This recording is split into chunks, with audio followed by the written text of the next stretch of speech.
We say it often on this show, teams bust quarterbacks more than quarterbacks bust teams. So what is the situation that Caleb Williams is stepping into with the Chicago Bears to start his career? We're evaluating that today on the Locked On NFL Scouting Podcast.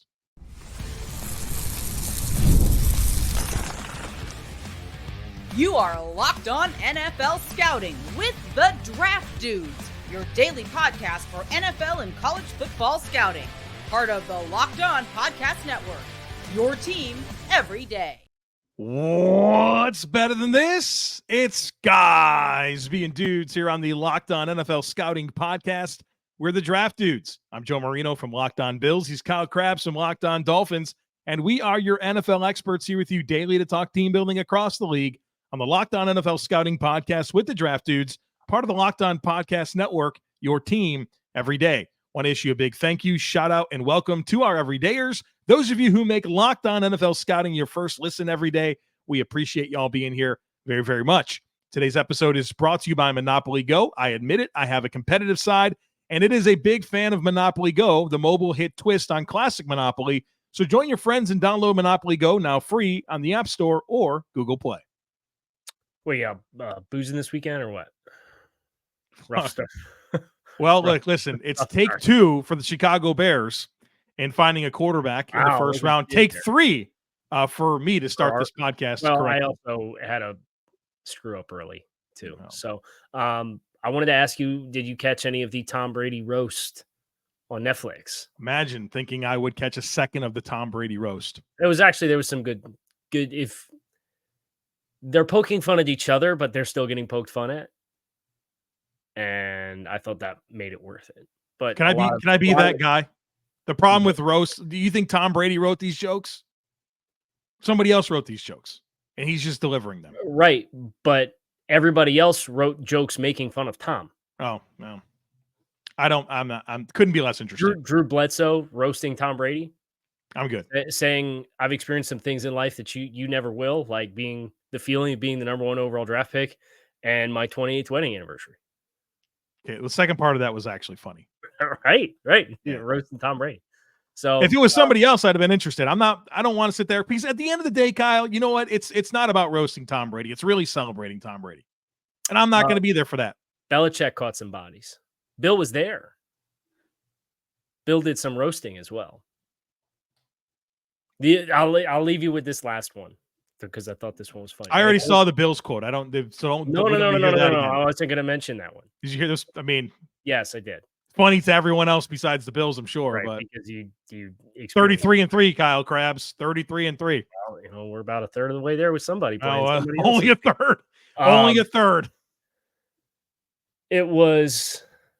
Tom was asked what his favorite ring, or Tom said, he always used to say when I was asked what my favorite ring was, that it was the next one. But now that I'm retired, I officially say my favorite ring was that doorbell camera that caught Belichick slinking out of that poor goal. All right, so this is actually some good content in there. Well, I feel like I've seen what I needed to. Thanks to you. I will get the back and watching it. Yeah, you get the highlights. Highlights for this content series have been very interesting. You and I, for going back to 2021, have been grading the situations that rookie quarterbacks have been going into, and then updating that grading for their team to see what teams are trending well in leveling up their situation for their quarterback. What quarterback is stepping into a good situation right off the jump? What do they do with that situation? And we have seen through doing this for 3 seasons, this is our 4th year now, there is a statistical correlation, statistically significant correlation. Let me emphasize that, between how good your situation is and how many games your team wins as a rookie or second year, or in some of these cases, third year starting quarterbacks. So we're going to do that with this year's crop of 6 first-round quarterbacks this week on the show, which is very exciting. And would like to ask you if you remember who your top 3 situations were. No. Over the last 3 years. No, I don't. I think I was really high on Trevor Lawrence's situation in year But not 2. Trevor Yeah. Lawrence's. Yeah, it Not was year 2. his year 3 situation. You were high on. You had Trey Lance, 2021, and Mac Jones, 2021, as the highest grades given, and so did I. We just had them flip flopped on who had the best one out of that group. And then you had Bryce Young 2023, and I had Justin Fields 2021. So we were both 2 for 3 on the. Did you have to lead with that, Kyle? Is anyone going to listen to anything else we have to say today? We've already established there's a statistically significant correlation between how good we grade these situations and how many games your team wins. I bought into that crap around Bryce, but I never bought into Bryce. So that's and I didn't count on them using 15 different guards. Well, they ideally have that fixed because they spent about 20% of $1 billion on 2 guards. So, okay, so we're going to assess the situation for Caleb Williams through the lens of the coaching staff, the quarterback room, his pass catchers, run game, offensive line, and defense. We're going to grade it on a scale of 1 to 5 for every single category. 1 is a fail, 2 is below average, 3 is average, 4 is excellent, 5 is ideal. Shall we? Let's do it.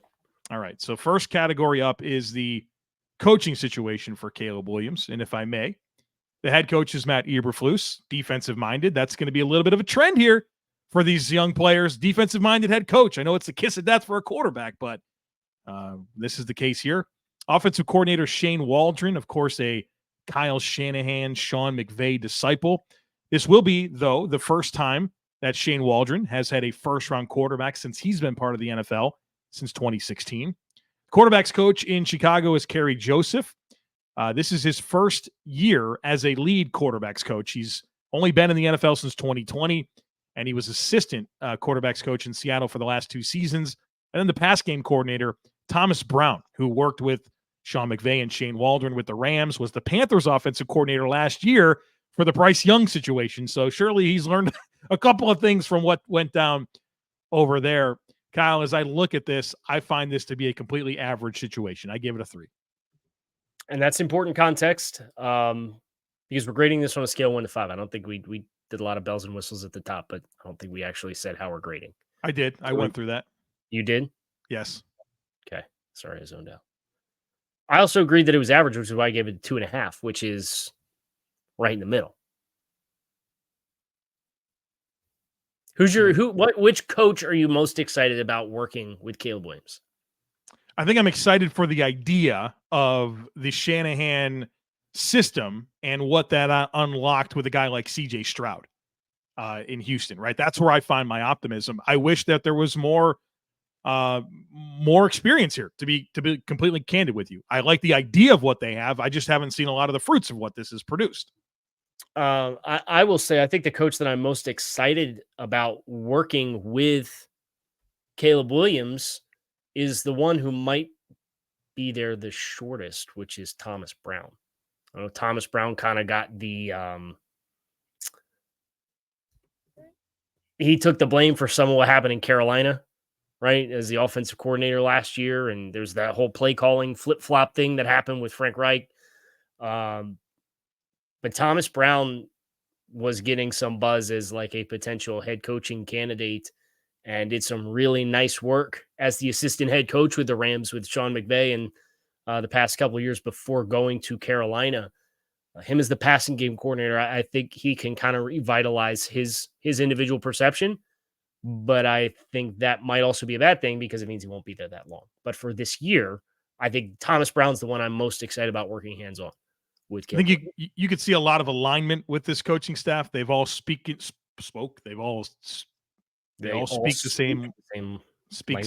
same language. It's like me saying statistically significant is you spoke, SPAC. Yeah. All right. Well, what do you say we try again here in the next segment? We're going to get into the quarterback room, pass catchers, and run game. So be sure to stick with us. It's winner take all time in the NBA and NHL, and FanDuel's giving you a shot to bring home a big win of your own. Right now, new customers can get $150 in bonus bets with any winning $5 bet. That's $150 to bet on spreads, money lines, player props, and more. Just visit FanDuel.com/lockedon and make every playoff shot count. FanDuel, America's #1 sportsbook. You quick snap me there. Just getting the numbers. I know we were up against it. I want Ross Jackson yelling at us. We're going to take the break. Boom. And I was like, right. Let me get over here. You got to feel. You got to. Are we speaking the same language, Kyle? You know we got to get that in by 10. I know we got to get. We got to get on the same page. This is our 2010th episode of Draft Dudes, Kyle. We're making it like it's day one here. That's crazy. All right. So quarterback room. The quarterback room. You did the dotting of the I's and the crossing of the T's of the coaching staff. So allow me to do the dotting of the I's and crossing of the T's here in the quarterback room.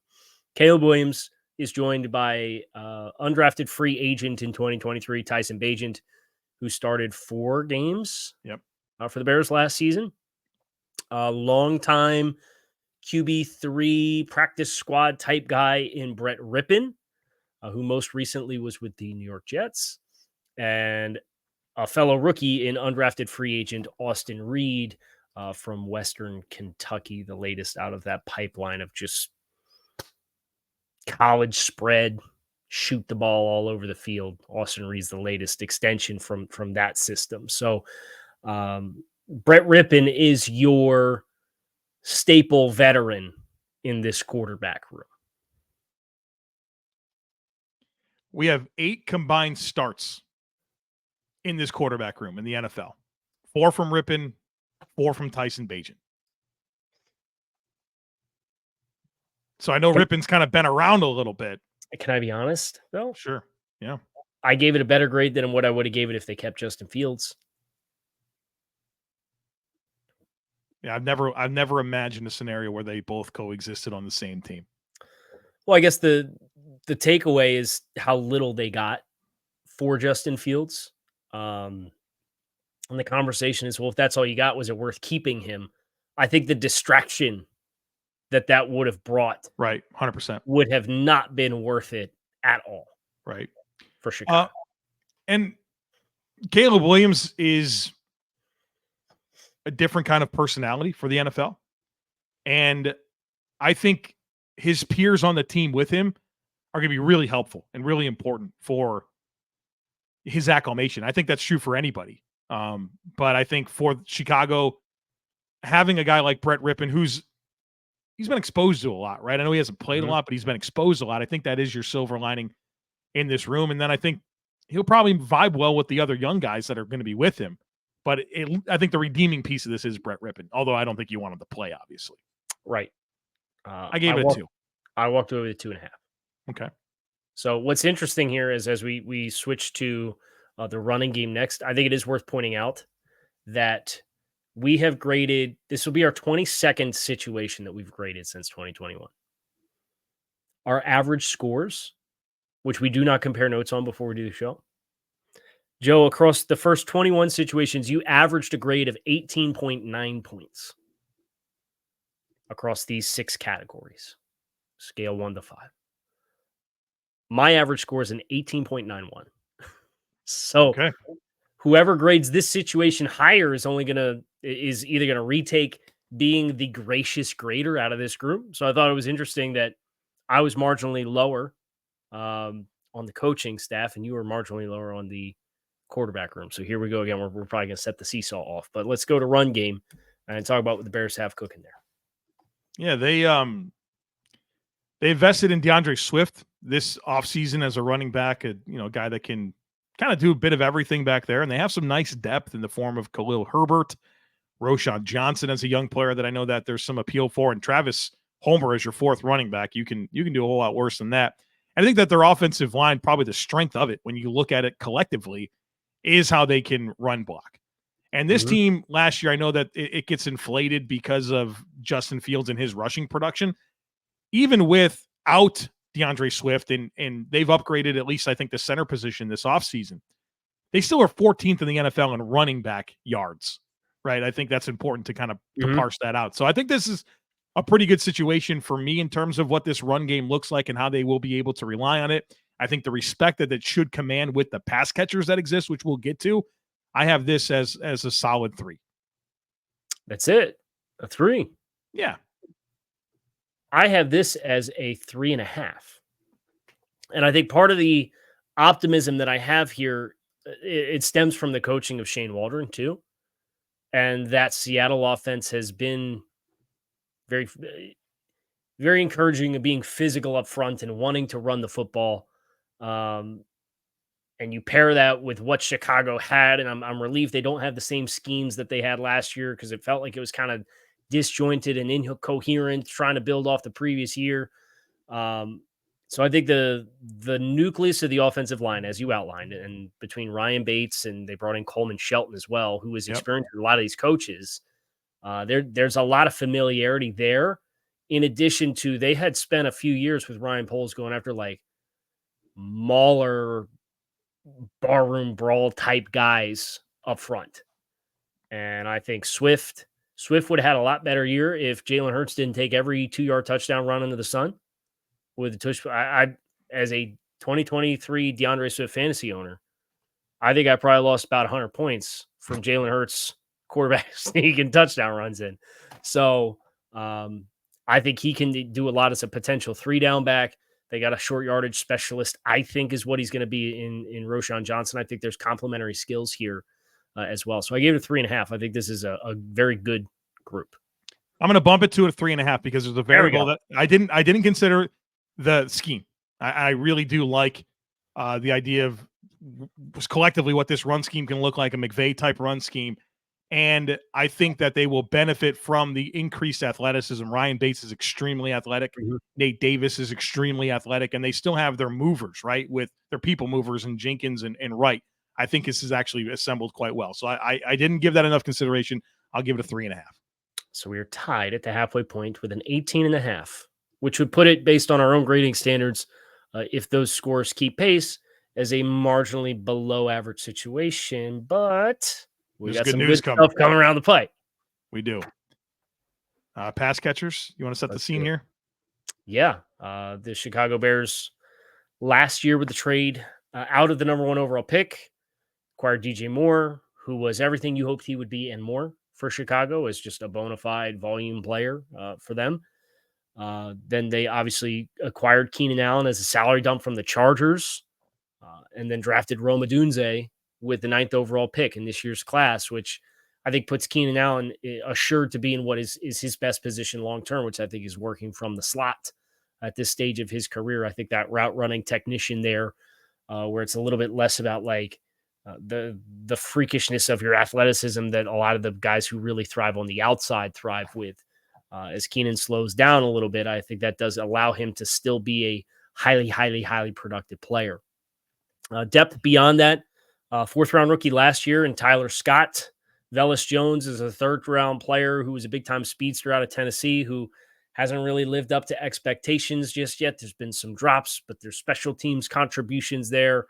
And I think after that, whether it's Colin Johnson or Dante Pettis, it becomes much more wide open for wide receiver 6, assuming you're going to carry 6. And then at tight end, you have a highly paid player in Cole Kmet, who had some really nice chemistry with Justin Fields as a receiving player, kind of the blanket underneath player, and then a sneaky add in Gerald Everett as an athletic run after catch tight end 2 type of player who doesn't have the inline work that Cole Kmet has, but is somebody that I think you can work the shallow stuff underneath, be a check down player, kind of go the split flow action in the backfield and get him out into the flats and get him the ball early in some early progressions as well. Not to mention good pass catching backs. Right. Yeah. Swift and Herbert specifically. I know Roschon Johnson, there's some appeal there. It's just not necessarily proven to this stage. What more can you realistically ask for? There's a little bit of everything. I guess maybe you'd like to feel a little bit better about the depth beyond the big 3 at wide receiver, but also they're probably going to play a decent amount of 11 or probably play a decent amount of 12 personnel with Everett. I can appreciate though with the beyond the top 3s. I think you have guys that have specialized skills, which makes sense. Vertical guy in Tyler Scott, speed from Velus Jones, size with Colin Johnson. And I think Dante Pettis getting a chance to be around Keenan Allen probably helps him a ton. I mean, if our biggest thing as well, maybe wide receivers 4 and 5 could be a little better Right. I mean, you're in the realistic world of the NFL. You're sitting pretty, Kyle. I'm giving this a 5. I gave it a 4.5.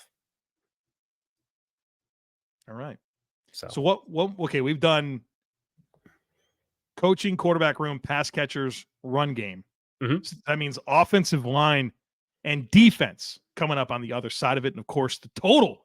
So be sure to stick with us. All right, game off. We got to pause here to talk more about Monopoly Go. I know what you're saying. Flag on the play. You've already talked about that, but there's just so much good stuff in this game. In Monopoly Go, you can team up with friends for time tournaments where you work together to build up each other's boards. And the more you win together, the more awesome prizes you unlock. And there's so much to get, like unique stickers you can trade with friends to complete albums for bigger prizes, cool new playing pieces to travel the boards with, hilarious emojis for taunting friends when you smash their buildings or heist their vaults. Plus, Monopoly Go feels new and exciting every day with constantly changing tournaments and challenges, and there's just simply always something fun and new to discover in Monopoly Go. So get off the bench and go download it now free on Google Play or the App Store. Game on.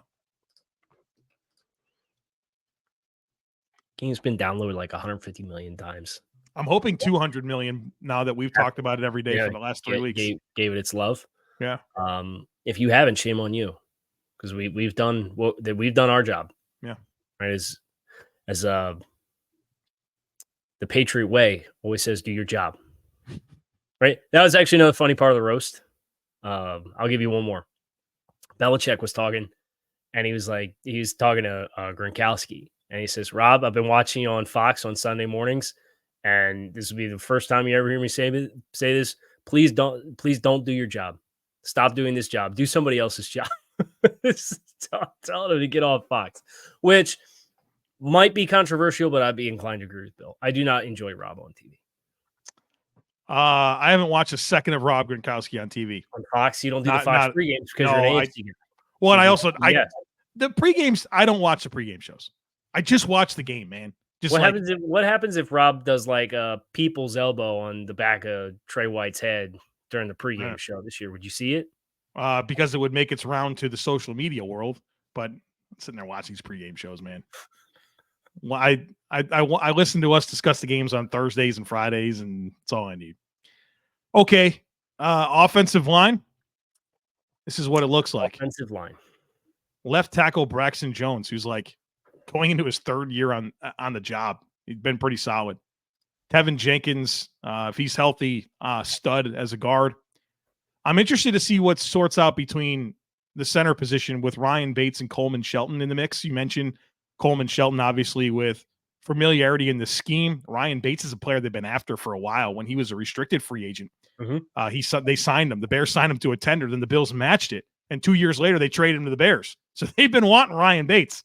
Right. And then Nate Davis, who I don't think met expectations in year one, but I think settling in and maybe a more stable situation around him will unlock more. They obviously paid him some pretty good money. And then Darnell Wright, who was a top 10 pick last year at right tackle, who I thought got better throughout the course of the season. Obviously, big-time mauler in the run game.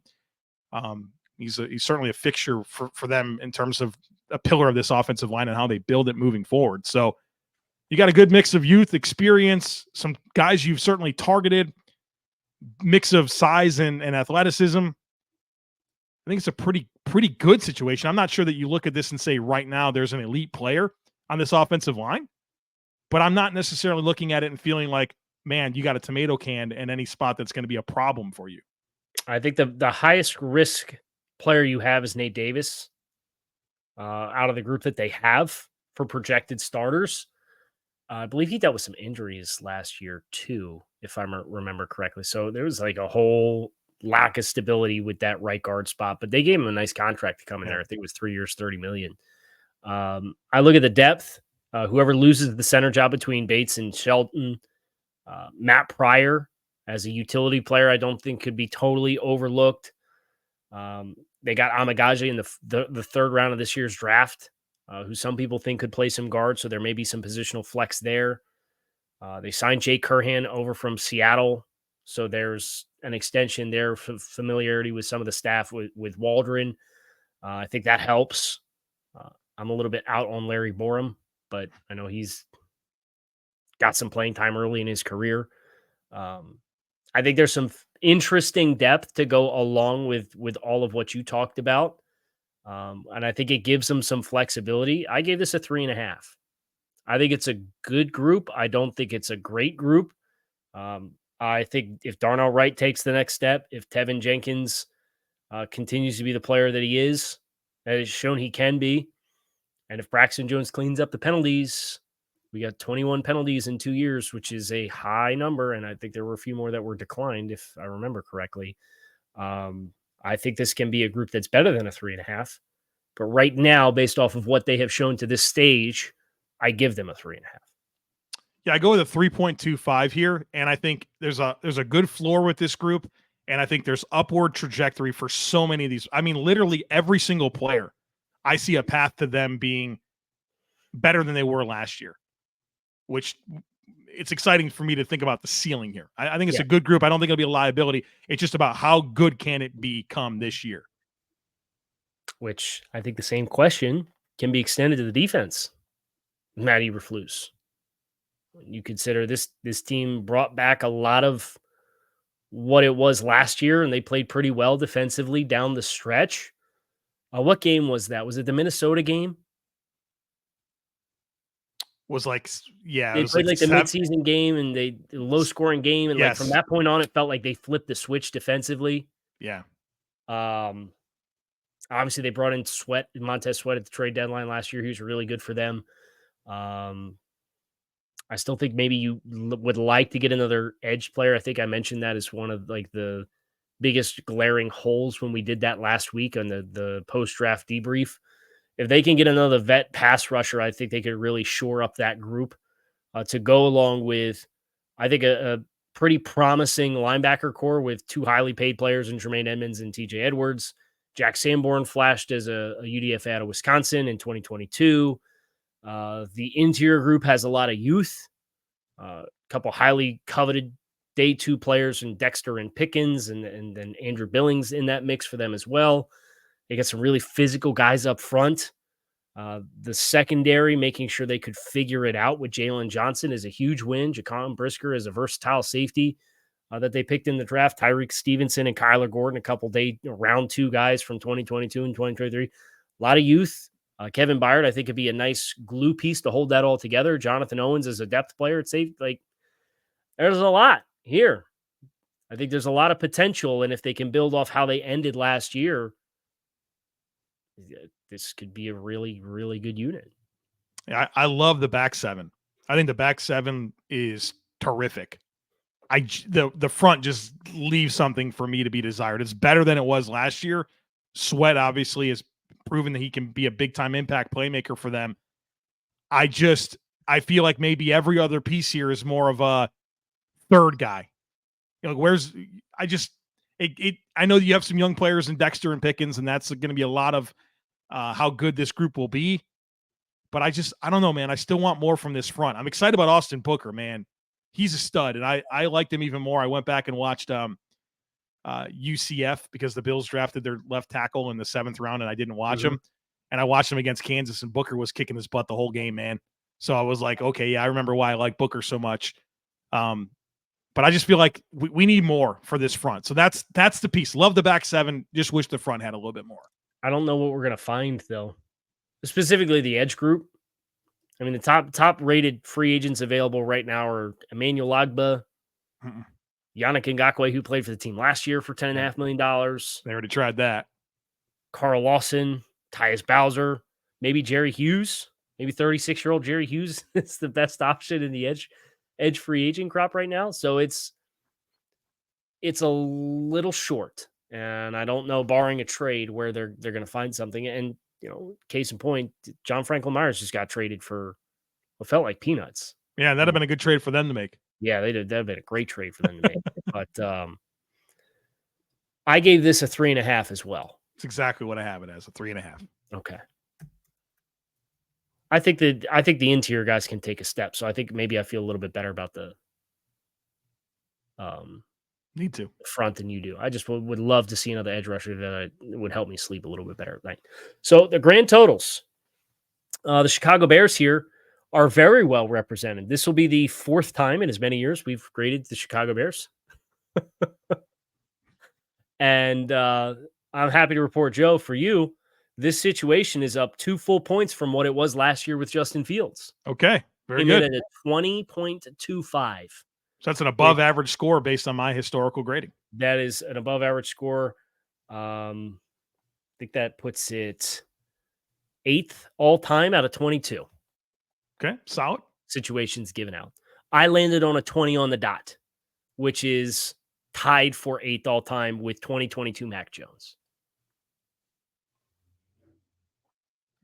I think above this average scores for both of us. Well, the fun part is the rest of the week we're going to do the other 5 first-round quarterbacks. So it'll be fun to not only stack it up historically, but against this current crop of quarterbacks. I got a feeling it's going to be pretty strong. Yeah, well, and there's some inklings and clues in here too, because tomorrow we're going to do the Commanders, and we did Sam Howell last year and their situation.